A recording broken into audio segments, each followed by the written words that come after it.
नमस्कार,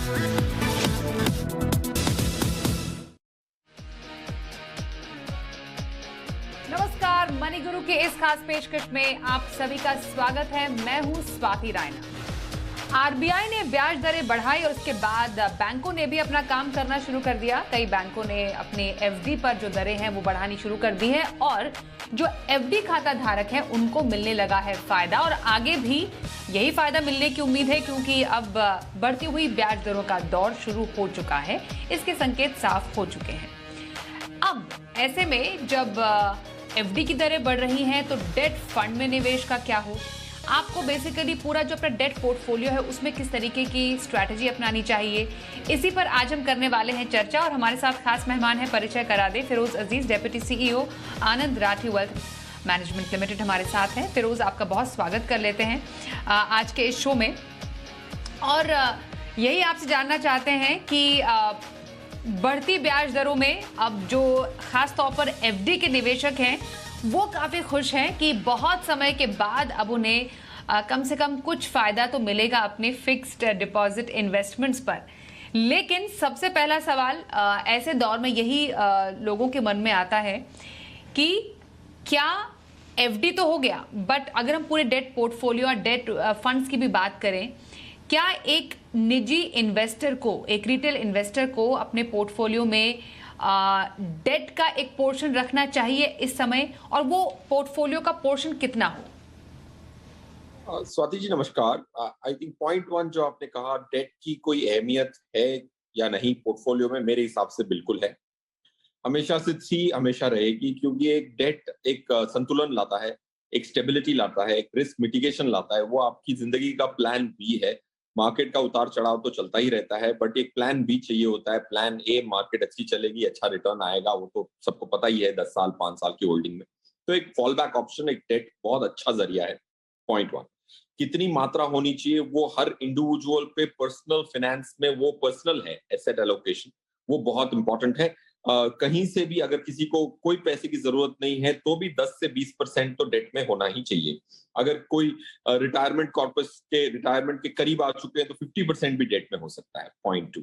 point three, आज जो अपॉर्चुनिटी है डेट मार्केट में वो अनप्रेसिडेंटेड है मेरे हिसाब से। मैं उसको सब्सटैंशिएट जरूर करूंगा स्वाति जी। ऑलराइट, तो कम से कम 10 to 20% आपके पोर्टफोलियो का डेट में एलोकेशन होना चाहिए। वो डेफिनेटली आपके रिस्क एपेटाइट, आपकी उम्र, आपकी नीड्स के हिसाब से घटता बढ़ता रहता है, ऐसा फिरोज ने बताया। अब हम उसी पर आते हैं जिसमें हमने शुरुआत जिससे की थी फिरोज, कि आरबीआई ने दरें बढ़ाई एक लंबे अंतराल के बाद और इंडिकेशंस दिए हैं कि आगे भी अब जो हम ब्याज दरें हैं वो बढ़ती ही देखेंगे। इनफैक्ट प्री कोविड लेवल पर हम ब्याज दरों को आता हुआ अब देखेंगे। डेट में, डेट इन्वेस्टमेंट में, डेट प्रोडक्ट्स में अभी स्ट्रैटेजी किस तरीके की रहनी चाहिए किसी इन्वेस्टर की, जब अब एक बढ़ती ब्याज दरों के दौर की तरफ बढ़ रहे हैं तब? स्वाति जी, इसको मैं 2 पार्ट्स में ब्रेक करता हूं इस आंसर को। पहले तो एक करंट एक इन्वेस्टर की बहुत इंपॉर्टेंट 2 क्वेश्चन बहुत इंपॉर्टेंट होते हैं ताकि वो अपनी डेट की रणनीति में सबसे ज्यादा सुरक्षित होके कमा सके, अधिक ज्यादा एफडी से। सो पॉइंट वन, अगर आप हाईएस्ट टैक्स ब्रैकेट में हैं, जो 10 लाख से ज्यादा की इनकम होती है, तो आप हाईएस्ट टैक्स ब्रैकेट में आ जाते हैं after deduction.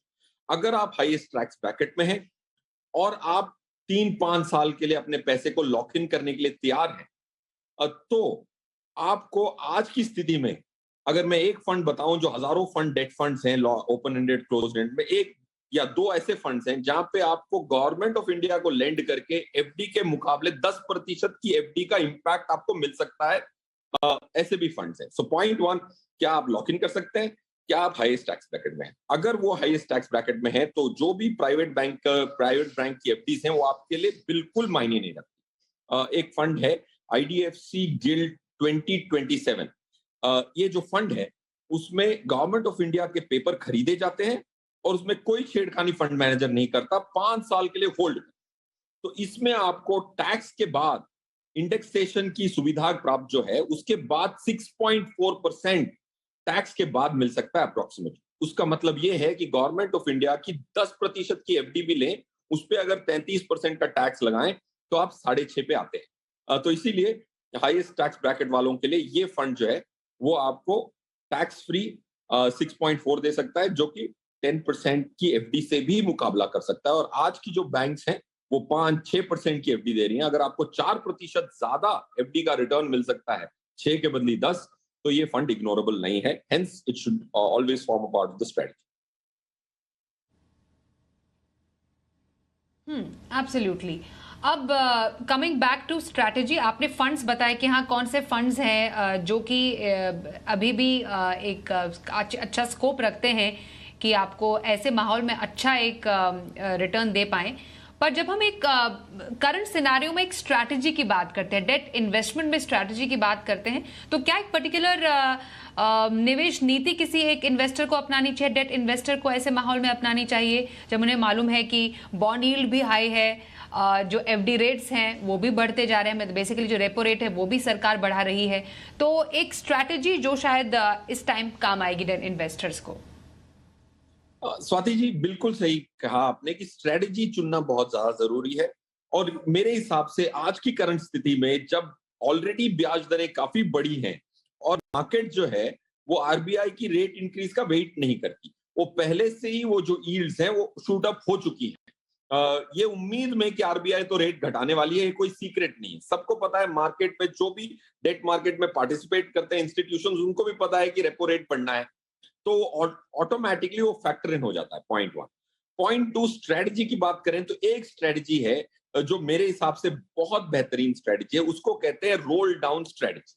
Role down strategy का ये मतलब है फंड मैनेजर बॉन्ड खरीदते हैं और वो फंड में जो बॉन्ड खरीदा जाता है उसमें कोई छेड़खानी नहीं होती। उसको वेट किया जाता है कि 5 साल का अगर बॉन्ड खरीदा है तो 5 साल तक उसको वेट करके होल्ड करते रहते हैं और कोई ट्रेडिंग नहीं करते, खरीदना बेचना बिल्कुल नहीं करते। इसको कहते हैं रोल डाउन स्ट्रेटजी। ये रोल डाउन स्ट्रेटजी का ये फायदा है कि जो ब्याज दरें हैं आपकी वो लॉक इन हो जाती है एक समय तक। आज अगर मैं उदाहरण लूं तो गवर्नमेंट ऑफ इंडिया के बॉन्ड के बाद, एक्सपेंस के बाद, आप 6.9 6.8 को लॉक इन कर सकते हैं 5 साल के लिए, सिर्फ एकमात्र स्ट्रेटजी में जिसको कहते हैं रोल डाउन स्ट्रेटजी। ऐसे सिर्फ 29 फंड हैं 300 में से जो रोल डाउन स्ट्रेटजी को, नीति को अपनाते हैं। उसमें से जो रोल डाउन में भी अगर वो गवर्नमेंट का बॉन्ड लेके होल्ड करें तो और भी बेहतर है, क्योंकि आपके पास भय नहीं होता कि ये पैसे डूब ना जाए। तो क्रेडिट रिस्क निग्लिजिबल या जीरो हो जाती है, क्रेडिट रिस्क तो जीरो हो जाती है, और इंटरेस्ट रेट रिस्क भी ना के बराबर हो जाता है, क्योंकि फंड मैनेजर कोई खरीदना बेचना नहीं करता, वेट करता है 5 साल तक, वो ब्याज इकट्ठा कर करके आपको एंड में दे देता है। तो उसको कहते हैं roll down strategy, and this is my favourite strategy Swati ji, and it is not ignorable. Okay. और जब हम अलग अलग बैंकों के एफडी रेट्स को भी देखें, एक हमारे पास लिस्ट है बैंक्स की जिनके अराउंड 3 से 5 साल तक के जो एफडी रेट्स हैं जो रिवाइज हुए हैं अब, पहले के जो इंटरेस्ट रेट और अब के जो इंटरेस्ट रेट है उसमें अच्छा 15 से 20 बेसिस पॉइंट का फर्क है जो कि कस्टमर्स को बैंक्स ने अब जाके पास ऑन किया है। तो लोग तो पूछ रहे हैं कि अब तो एफडी में तो अब इन्वेस्टमेंट काफी अट्रैक्टिव होनी चाहिए, तो इसके जवाब में फिरोज आप क्या कहेंगे कि जब हम एफडी वर्सेस डेट की बात करते हैं, डेट फंड की बात करते हैं, या डेट फंड में ऐसे समय पर इन्वेस्टमेंट करते हैं, तो हमें क्या सिर्फ इन्हीं दरों के बदलाव को देखना चाहिए या कुछ और भी इसमें पैरामीटर्स हैं? यस स्वाति जी, बैंक्स जो ब्याज दरें बढ़ा रही हैं एफडी की, एक गिला जरूर है बैंकों से कि बड़ी धीमे धीमे बढ़ाती है। जब रेट घटाने की बात आती है एफडी की तो फटाफट बढ़ा देती है, और रेट बढ़ाने की बात आती है तो धीमे धीमे बढ़ाती है। अगर आप देखें एक्सिस बैंक का जो हमने आंकड़ा निकाला तो उसमें 20 पैसे का अंतर है, मतलब 5.4 की एफडी थी 3 साल की, अब 5.6 की हो गई, तो कितना बढ़ा? सिर्फ 20 पैसे बढ़ा। बट वही का वही अगर आप बॉन्ड में देखें तो ब्याज दरें 90 पैसे बढ़ी हैं 3 साल के पेपर में, ना कि 20 पैसे। तो bank can afford paying you 50 पैसा मोर, 70 पैसा मोर, बट वो पे कर रही है 20 पैसा मोर। तो ये एक्सिस का उदाहरण हो गया। ऐसे ही अगर आप एसबीआई देखें, एसबीआई ने तो अभी तक ब्याज दरें एफडी की बढ़ाई नहीं है, आईसीआईसीआई ने बढ़ाई है 15 पैसे से, 5.4 से 5.6 पे आए हैं। तो बैंकें बड़ी हिचकिचाती हैं जब ब्याज दरें बढ़ती हैं तो क्लाइंट को पास ऑन करने में। इसीलिए जो बॉन्ड डील्स हैं वो जल्दी से बढ़ जाती हैं, तो काफी बार डेट फंड ज्यादा अट्रैक्टिव हो जाते हैं, क्योंकि वो डायरेक्टली पास कर देते हैं आपको। जो बेनिफिट आता है आरबीआई की तरफ से, वो सीधे आपको पास ऑन हो जाता है। That's why bond funds become more relevant. अब रहा सवाल, रिटेल निवेशक अगर जो लोएस्ट टैक्स ब्रैकेट में हैं, उनके लिए एफडी अच्छी है। जो हाईएस्ट टैक्स ब्रैकेट में है, उनके लिए एफडी बहुत गलत इंस्ट्रूमेंट माना जाएगा। और जो फंड्स हमने जिक्र किया, उसमें 10% की एफडी का मुकाबला वो फंड जरूर कर सकता है टैक्स के बाद। एब्सोल्युटली। तो बेसिकली लोअर अगर टैक्स ब्रैकेट में आते हैं तो लोअर टैक्स ब्रैकेट के लिए एफडी सही है, पर एज लॉन्ग जैसे आप आगे आगे बढ़ते जाते तो ऑफ कोर्स जो पोस्ट टैक्स रिटर्न है, फिरोज मैं सही हूं कि पोस्ट टैक्स रिटर्न जो एफडी का है वो शायद कभी महंगाई को मात दे ही ना पाए, बिकॉज वी नो कि महंगाई अब कितनी ज्यादा बढ़ रही है और हमें एक इन्फ्लेशन प्रूफ इन्वेस्टमेंट ऑप्शन भी चाहिए, और वहां पर शायद डेट हमारा एक अच्छा सहारा हो सकता है जब हम डेट इन्वेस्टमेंट ऑप्शंस की बात करते हैं। ये स्वाति जी, आपने बिल्कुल सही कहा। अगर 33%, एक तिहाई हिस्सा टैक्स में चला जाएगा और मिलेगी, लेट्स अज्यूम 6% की भी एफडी मिल जाती है, और एक तिहाई चला जाए, तो बचा कितना आपके पास? 4% रिटर्न बची। और महंगाई 7% पे आई है, लेटेस्ट आंकड़ा। तो आपको लगता है कि आप 4% कमा रहे हैं, बट महंगाई 7% से बढ़ रही है, तो आपका 3% का घाटा हो रहा है, ना कि फायदा। तो इसको कहते हैं इन्फ्लेशन नहीं बीट कर पाना, जो आपने स्वाति जी बिल्कुल सही फरमाया। अगर आपने एफडी ना लेके डेट फंड लिया, तो अगर 6.5 की रिटर्न आती है, तो उसमें इंडेक्सेशन मिलता है, और इंडेक्सेशन होता है महंगाई से जुड़ा हुआ। जब महंगाई बढ़ती है तो आपको टैक्स की रियायत भी बढ़ती है, तो दोनों हाथों हाथ जाते हैं और आपकी जो पोस्ट टैक्स रिटर्न है उसको बेहतरीन कर देते हैं। तो आज के करंट हाई महंगाई के दौर पे 6% टैक्स फ्री बनाना बड़ा आसान है, without credit risk. Absolutely. And when we talk about debt funds, Firoz, यहाँ पर डेट फंड में कुछ रिस्क हैं, या डेट फंड चूज करने से पहले जो निवेशकों को ध्यान में रखने वाली बात है, स्पेशली अगर अभी किसी को डेट फंड में जाना है निवेश करने के लिए, तो उन्हें किन बातों का ख्याल रखना चाहिए? आई थिंक स्वाति जी, क्योंकि ब्याज दरें बढ़ गई हैं, तो आज कोई भी डेट इन्वेस्टर को डेट के म्यूचुअल फंड के माध्यम में रिस्क लेने की जरूरत बहुत कम हो गई। तो आपको गवर्नमेंट ऑफ इंडिया के बॉन्ड खरीदने के बदले, मतलब कॉर्पोरेट बॉन्ड खरीदने के बदले आप गवर्नमेंट ऑफ इंडिया बॉन्ड खरीद सकते हैं, क्योंकि महंगाई मतलब ब्याज दरें बढ़ गई और इंटरेस्ट रेट रिस्क भी लेने की जरूरत नहीं। बट एक चीज जरूर ध्यान रखनी है कि जो भी डेट फंड खरीदे उसमें खर्चा कम से कम, जो फंड हमने बताया उसमें सिर्फ 0.25% का खर्चा है, क्योंकि डेट में रिटर्न कम होती है। तो अगर खर्चा फंड मैनेजर ज्यादा ले लेंगे तो आपकी जेब में कम से कम पैसा आएगा। तो खर्चे की सेंसिटिविटी जो है डेट में काफी अधिक होनी चाहिए। और डेट फंड में 1% के खर्चे वाले फंड भी हैं, 20 पैसे के खर्चे वाले फंड भी हैं। तो आप अगर 1% खर्चे में दे देंगे तो आपकी जो एक्स्ट्रा रिटर्न है वो पूरी कंज्यूम हो जाएगी एक्सपेंसेस को ही टेक केयर करने में। यहाँ पर एक वर्ग की बात करना जरूरी है फिरोज, वो है सीनियर सिटीजन, जिनका काफी सारा पैसा एफडीज में पार्क रहता है और काफी समय से उन्हें नुकसान भी हो रहा था। शायद वो थोड़े से रिलीफ महसूस करें कि कम से कम चलिए उनका बैंक उन्हें थोड़ा बहुत ब्याज दरों में बढ़ोतरी के साथ एफडी जरूर दे रहा है, उनको शायद कुछ इजाफा हो उनके रिटर्न में। पर क्या यही एक तरीका है सीनियर सिटीजन के पास अपने पैसों को सही जगह लगाने का, या फिर कोई और स्ट्रैटेजी वो ऐसे समय पर अपना सकते हैं? स्वाति जी, मेरे हिसाब से डेफिनेटली सीनियर सिटीजन्स बहुत सारी चीजें कर सकते हैं ताकि वो जो एक्सटर्नल फैक्टर्स हैं, एक्सटर्नल रिस्क हैं, उसको मिटिगेट कर सकें। पॉइंट 1, अगर हम सीनियर सिटीजन्स की बात करें तो ज्यादातर उनकी जो टैक्सेबल इनकम होती है वो कम होती है, क्योंकि उनकी कमाई सैलरी नहीं आ रही होती है, तो हाईएस्ट टैक्स ब्रैकेट में ज्यादातर नहीं आते।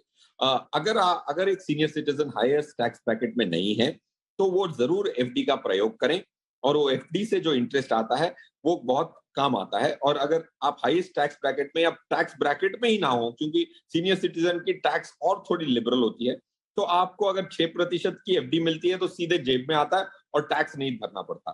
तो वो महंगाई के इर्द गिर्द जरूर हो जाए, पॉइंट 1। पॉइंट 2, आप अगर सीनियर सिटीजन हैं, तो ये भ्रम में ना रहें कि आपको एक पैसा भी इक्विटी में नहीं लगा। आज की करंट स्थिति में जहां निफ्टी 15,800 15,900 पे इर्द गिर्द घूम रही है, 6 महीने से ऊपर से नीचे आ चुकी है, वहां अपना 10% पैसा भी अगर आप इक्विटी में डाल देते हैं तो 1-2% की किकर आपको लॉन्ग टर्म में ओवरऑल पोर्टफोलियो पे मिलने की गुंजाइश है। पॉइंट 3, अगर आप इक्विटी डाल रहे हैं तो आप इतना सोच लीजिए कि अगर एफडी की रिटर्न हर साल 6% आती है, उतना तो आप जो रिटर्न आ रही है उतने की तो इक्विटी खरीद लें, ताकि आप महंगाई को लॉन्ग टर्म में बीट कर पाए। क्योंकि जो ब्याज है उस पे तो रिस्क ले ही सकते हैं, वो ब्याज को आप इक्विटी में लगाएंगे 6% हर साल, तो आपकी ओवरऑल पोर्टफोलियो 6% से बढ़ के 7.5-8% की रिटर्न दे सकती है over a long period of time. Money गुरु में अब शामिल करते हैं दर्शकों के सवाल और हमारे साथ पहले कॉलर जो है उनका परिचय करा दे। अंकित कुमार हैं, मैसूरू से हमारे साथ है। अंकित, बहुत स्वागत है आपका मनी गुरु के शो में। आप अपने कुछ गोल से रिलेटेड आप इन्वेस्ट कर रहे हैं, जिसमें रिटायरमेंट शामिल है और कुछ और गोल्स हैं जिसके लिए आपको कुछ रकम की जरूरत है। थोड़ा सा डिटेल्स में बताएंगे अंकित, आप कब से ये इन्वेस्टमेंट्स कर रहे हैं? नमस्कार मैम, मैं अंकित शर्मा बात कर रहा हूँ। यस, बताइए अंकित, सुन पा रहे हैं आपको। मैडम, मैंने पोर्टफोलियो आपको शेयर किया है, उसमें मैं एचडीएफसी स्मॉल कैप में 500 per month, SBI small cap में 500 per month, Nippon small cap में 700 per month and Mirae large cap में 1100 पर मंथ, एक्सिस फोकस 25 में 1000 per month, axis mid cap में 2000 पर मंथ और एक्सिस ब्लू कैप में 1200 per month. Madam, मेरा लक्ष्य है मैडम, रिटायरमेंट के लिए मेरे को 2 CR का मेरा गोल है मैडम। और आफ्टर 15 ईयर मेरे और को 15 इयर्स के बाद आपको 80 लाख चाहिए, वो किसके लिए? मैडम, बेसिकली वो बच्चों के एजुकेशन के लिए चाहिए। Okay, fine. बच्चों के एजुकेशन के लिए फिरोज हमारे साथ है, आपके सवाल का जवाब देंगे। आफ्टर 15 इयर्स 80 लाख और रिटायरमेंट के लिए 2 करोड़ अभी फिलहाल अराउंड। बताइए पूरी बात कीजिए अंकित। मैडम, मैं एनपीएस में भी 12,000 पर मंथ इन्वेस्ट करता हूँ और डेट फंड में भी ऑलराइट 2,500 पर मंथ है मैम। ठीक है, yes, ओके। फिरोज, पूरा सवाल आपके सामने है, थोड़ी क्लैरिटी भी इनसे मिल गई कि इनको जो 15 इयर्स के बाद बच्चों की पढ़ाई के लिए 80 लाख चाहिए। रिटायरमेंट गोल तो हमारे सामने क्लियर है, अराउंड 30,400 रुपए का इनका मंथली निवेश है। कैसे फंड्स आपको लग रहे हैं इनके और क्या इनकी स्ट्रैटेजी सही है? स्वाति जी, इनके फंड पे आने से पहले एक चीज कहूंगा कि इनके दोनों गोल्स मीट हो सकते हैं, प्रोवाइडेड ये अपनी एसेट एलोकेशन को 45-55 से बढ़ा के 70-30, 70 फेवरिंग इक्विटी कर दें। आज ये 45% अपना पैसा इक्विटी में डालते हैं और 55% पैसा एनपीएस और दूसरे डेट इंस्ट्रूमेंट्स में भी डलता है। तो ये 70-30 का जो एसेट एलोकेशन है वो मेरे हिसाब से एक की ड्राइविंग वेरिएबल होगा इनके गोल मीट करने के लिए। पॉइंट 1। पॉइंट 2, जो अमाउंट से इन्वेस्ट करते हैं 30,400, तो ऑलमोस्ट 3.6 लाख से थोड़ा ज्यादा ऊपर एनम इन्वेस्ट कर रहे हैं, जो कि हेल्दी अमाउंट्स हैं। बट इनकी जो उम्र है 33 की, और हमने अभी प्रीवियस सेगमेंट में हमने महंगाई की बात की, अगर ये 80 लाख और 2 करोड़ इकट्ठा कर रहे हैं, माना मैसूर एक छोटा शहर है, मेट्रो नहीं है, वहां खर्चे कम होते हैं। इंसिडेंटली मैं भी मैसूर से हूं, तो वहां खर्चा कम होता है, बट फिर भी 2 करोड़ रुपए 27 साल बाद शायद कम ही पड़ेंगे। तो उसको आप वापस एक बार आकलन करें और उसका एक रीकैलिब्रेट करें कि आपको अमाउंट कितनी चाहिए होगी। पॉइंट 1। पॉइंट 2 ये है कि आप एनपीएस में अपने बहुत सारे पैसे डालते हैं, 12,000 per month, which is almost 40% of your total money.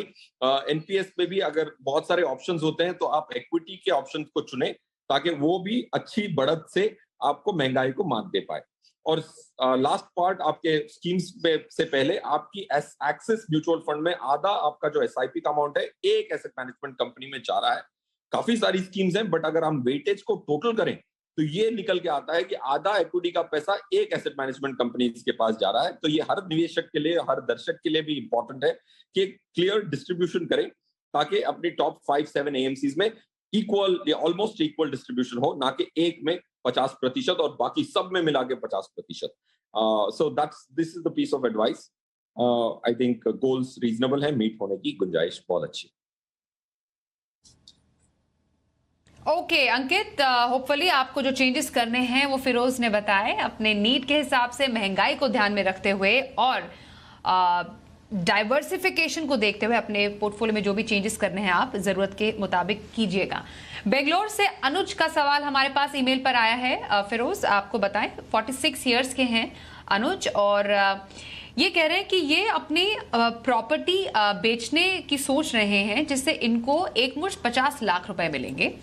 अब क्योंकि इनका एक होम लोन चल रहा है इस पर, तो अब ये कह रहे हैं कि जो इन्हें 50 लाख रुपए मिलेंगे क्या वो होम लोन की पेमेंट में इसको खर्च करें या फिर इस 50 लाख को कहीं पर इन्वेस्ट कर दें. इनफैक्ट अनुज जैसा जो सवाल है वो कई दर्शकों का हमारे पास फिरोज आता है कि जो एक मुश्त रकम होती है, स्पेशली जो किसी प्रॉपर्टी के सेल आउट से मिलती है, उसको निवेश करने में बेहतरी होती है या फिर उसी होम लोन के प्री पेमेंट में. तो क्या सही एडवाइस है? स्वाति जी, अनुज का इंटरेस्टिंग सवाल है.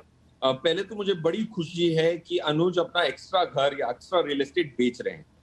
हम आनंद राठी में 2015 से रेसिडेंशियल रियल एस्टेट पे नेगेटिव रहे हैं और अगर आप देखते हैं पर एनम रिटर्न क्या कंप्यूट करते हैं प्रॉपर्टी की एग्जिट की, तो डबल डिजिट रिटर्न नहीं आता है अगर 10 साल की कोई होल्डिंग पीरियड हो तो. पॉइंट 1, तो ये बहुत अच्छी बात है कि अनुज अपनी प्रॉपर्टी बेच रहे हैं क्योंकि इक्विटी में ज्यादा रिटर्न मिलने की संभावना है. पॉइंट 1. पॉइंट 2, ये होम लोन सेटल करना चाहिए कि नहीं करना चाहिए. अगर ये होम लोन इसी प्रॉपर्टी पे है तो जाहिर सी बात है कि बैंक आपको बेचने नहीं देगी तब तक जब तक कि ये आप सेटल नहीं करते. अगर ये होम लोन कोई और घर पे है तब ये सवाल जरूर उठता है कि क्या मैं इस प्रॉपर्टी से 50 लाख जो आ रहे हैं, जो एग्जिस्टिंग घर जिसमें रह रहा हूं फॉर एग्जांपल, अगर उस पे होम लोन चल रहा हो तो उसको चुकाऊं कि नहीं चुकाऊं. बट अगर इसी प्रॉपर्टी पे होम लोन है तो जाहिर सी बात है आपको चुकाना पड़ेगा, तभी बैंक आपको बेचने की अनुमति देगी. That's point 2. पॉइंट 3, ये अगर आपके ब्याज दरें जो हैं वो बढ़ रही हैं, अगर आपकी फ्लोटिंग रेट ब्याज है और आप 7-7.5% ब्याज पे हैं तो ठीक है. बट अगर आपका ब्याज 8-8.5% जाने की गुंजाइश है तो आपको सेटल करना चाहिए. पॉइंट ये मैं बोल रहा हूं कि आपकी करंट बैंक से जो लोन रेट्स हैं उस पे ये डिसीजन निर्भर करेगा. But if you look at 5 year investing, 10 year investing, क्या मुझे ब्याज से ज्यादा रिटर्न मिल सकती है? एटलीस्ट 3-4% एक्स्ट्रा रिटर्न मिल सकती है. जो 50 लाख पे 4% मतलब 2 लाख रुपए आप साल के एक्स्ट्रा कमा सकते हैं इन्वेस्टिंग करके, ना कि होम लोन सेटल करके. ओके. और जो ये फंड के कोई फंड मतलब जहां पर इनकेस इनको इन्वेस्ट करना है कहीं पर, तो कोई फंड आपकी तरफ से रेकमेंड करेंगे आप फिरोज? यस, तो देखिए, अगर आपको ब्याज दरों से ज्यादा कमाना है, क्योंकि अगर ब्याज दरों से कम ही कमाना है तो होम लोन सेटल करना ज्यादा मुनासिब है, तो इक्विटी की तो सहारे की जरूरत पड़ेगी. तो 80% आपको इक्विटी में डालना पड़ेगा. तो 5 स्कीम्स मैं बता देता हूं. HDFC flexi cap, Canara Robeco flexi cap, Franklin India blue chip, SBI focused equity, Kotak emerging equity. ये 5 स्कीम्स जो हैं ये इक्विटी की स्कीम्स हैं और ये एक दूसरे के साथ अच्छी तालमेल बिठाती हैं. तो ये 5 अगर एक साथ खरीदते हैं, बट जो 50 लाख आते हैं वो आपको एक मुश्त 50 लाख नहीं डालने हैं क्योंकि मार्केट में उतार चढ़ाव चलता रहता है. तो आधे पैसे अभी डालने हैं, बाकी 6 महीनों में 6 इक्वल इंस्टॉलमेंट्स में आपको बाकी 25 लाख रुपए आपको इन्वेस्ट करने हैं इन 5 स्कीम में और इनको 4-5 साल तक चलते जाना है. तब जाके इसमें 12-13% की रिटर्न आ सकती है जो ब्याज से दुगनी हो सकती है. ओके. अगला सवाल लेते हैं वडोदरा से. जयदीप चौधरी का मेल हमारे पास आया है और ये कह रहे हैं कि ये कुछ फंड्स में मंथली SIPs कर रहे हैं 7,500 रुपए की. 4 फंड है इनके जिसमें ICICI Pru technology direct plan है, UTI logistics and transportation direct plan है, SBI Magnum equity ESG fund में ये निवेश कर रहे हैं और पराग पारिक फ्लेक्सी कैप भी इनके पास है. ये 4 फंड्स आपके सामने हैं. इनका मीडियम टू लॉन्ग टर्म का नजरिया है और ये चाह रहे हैं कि क्या इन्हें अपने एग्जिस्टिंग SIPs को बढ़ाना चाहिए कि नहीं. दूसरा, ये और 5,000 रुपए इन्वेस्ट कर सकते हैं जितना ये कर रहे हैं उसमें ऐड करके. ये इनफैक्ट इन्होंने अपना कोई लक्ष्य तो लिखा नहीं है, पर ये चाह रहे हैं कि कुछ विकल्प बताएं जो ये एडिशनल इन्वेस्टमेंट करना चाहते हैं, उसके लिए कौन सी स्कीम्स इनके लिए सही हो सकती है, और मौजूदा जो फिलहाल इनके प्लान्स हैं वो आपको कैसे लग रहे हैं? स्वाति जी, जयदीप जी की जो 4 स्कीम्स हैं उसमें से 2 सेक्टर स्कीम्स है, एक थीमेटिक स्कीम है, एक flexi cap scheme. I think ये गलत रणनीति है, क्योंकि अगर आपको सेक्टर फंड्स खरीदने ही हैं तो पहले at least 4-5 conventional schemes, mid cap, large cap, flexi cap, multi cap, ये सब पहले खरीद के, स्मॉल कैप खरीद के फिर आप वो ग्रेजुएट होते हैं। तो ऐसा नहीं है कि आप सीधे इंजीनियरिंग कॉलेज में पहुंच जाएंगे, 10th पास करनी पड़ेगी, 12th पास करनी पड़ेगी, फिर जाएंगे आप इंजीनियरिंग कॉलेज में। तो आपने एक पोर्टफोलियो बनाया जहां 3 सेक्टर फंड है, एक फ्लेक्सी कैप फंड है। मेरे हिसाब से पहले कोर पोर्टफोलियो बनाए, सैटेलाइट पोर्टफोलियो बाद में बनाए। That's recommendation 1। रिकमेंडेशन 2, आपकी एसबीआई एसेट मैनेजमेंट कंपनी में 47% आपका पैसा लगा हुआ है, जो कि मेरे हिसाब से अधिक है। अगर आप अपनी लॉन्ग टर्म प्लानिंग कर रहे हैं तो आप एक एसेट मैनेजमेंट कंपनी में आधा पैसा नहीं लगा सकते, जैसे हमने प्रीवियस दर्शक को भी कहा था। तो उसको डाइवर्सिफाई करें, पॉइंट 2। पॉइंट 3, अगर ये 4 स्कीम्स को हम ब्रेक डाउन करके उनके अंदर माइक्रोस्कोपिक देखें तो 78% आपका पैसा लार्ज कैप में लगा हुआ है, मिड कैप में 11 और स्मॉल कैप में 4। तो इसका ये मतलब है कि आपका पोर्टफोलियो का रुझान लार्ज कैप के प्रति है, जो मेरे हिसाब से आज मिड कैप जो टूटे हैं अनसर्टेनिटी की वजह से, उसमें ज्यादा स्कोप है अगले 5 साल की इन्वेस्टिंग के लिए। तो मिड कैप में एडिशन करना जरूरी है। तो कोटक इमर्जिंग इक्विटीज एक अच्छा मिड कैप स्कीम हो सकता है। अब रहा सवाल आपके जो एडिशनल इन्वेस्टमेंट्स है, उसके लिए 2 स्कीम्स बता देता हूं, knowing your portfolio and Jaideep. इसीलिए एक कॉन्ट्रेरियन स्कीम बताता हूं, एसबीआई कॉन्ट्रा। तो आप एसबीआई की करंट स्कीम को एसबीआई कॉन्ट्रा से रिप्लेस कर सकते हैं। इन्वेस्टको इंडिया मल्टी कैप फंड, एक दूसरा एक मल्टी कैप स्कीम अपने पोर्टफोलियो में कोर पोर्शन में, ये दोनों स्कीम्स जरूर शामिल हो सकती है।